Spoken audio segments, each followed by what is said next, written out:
From the City Mortuary today, ahead of burial, the family of 22-year-old Wilson Sitati, who died in the protest, was one of several that was at the City Mortuary for the Somber occasion. Willie Lusige now tells us that Sitati was a student at Olympic Technical Institute in Kibera and had gone to the Nairobi Central Business District to collect a food package sent from his home in Bungoma County when he found himself in the thick of protests before tragedy struck. Hearses arriving at the City Mortuary in Nairobi, each carrying a story of tragedy and loss. These are not just numbers, but beloved family members whose lives were cut short in the midst of protests against the Finance Bill 2024. Faces etched with grief and anguish, tears flowing incessantly as families watched the coffins being brought in for the final goodbye to a city that offered hope for their loved ones but delivered finality, leaving many with unanswerable questions. The family of young Wilson Wekesa Sitati, only 22, a promising electrical engineering student at the Olympic Technical Institute in Kibera, now added to the roster of tragic stories that unfolded during the protests. Ni huzuni sana kwa sababu niliweza kufundisha Wilson wakati ameingia katika shule yetu.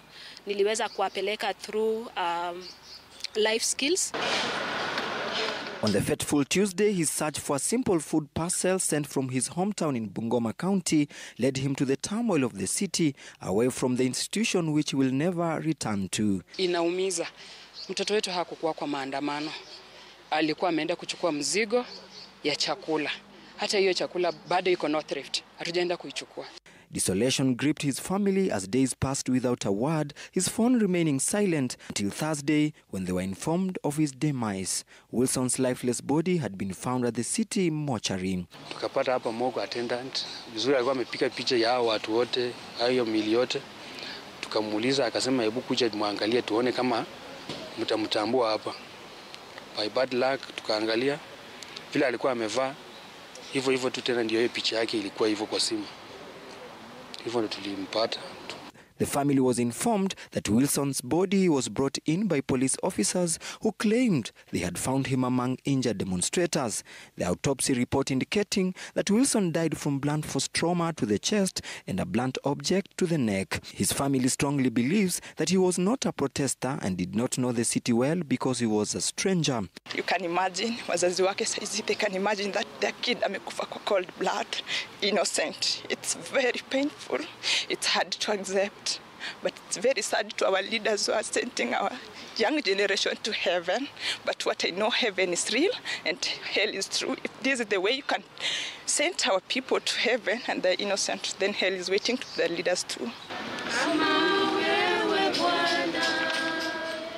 Wilson's family, along with others who had arrived at the mortuary, are now pleading with the government to assist them in covering the burial expenses of their loved ones and to facilitate justice.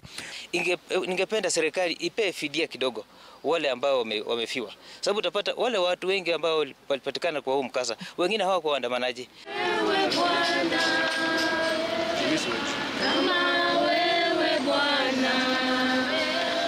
City Mortuary has been the last home not only to Wilson but to many of those who died during the recent protest against the Finance Bill 2024.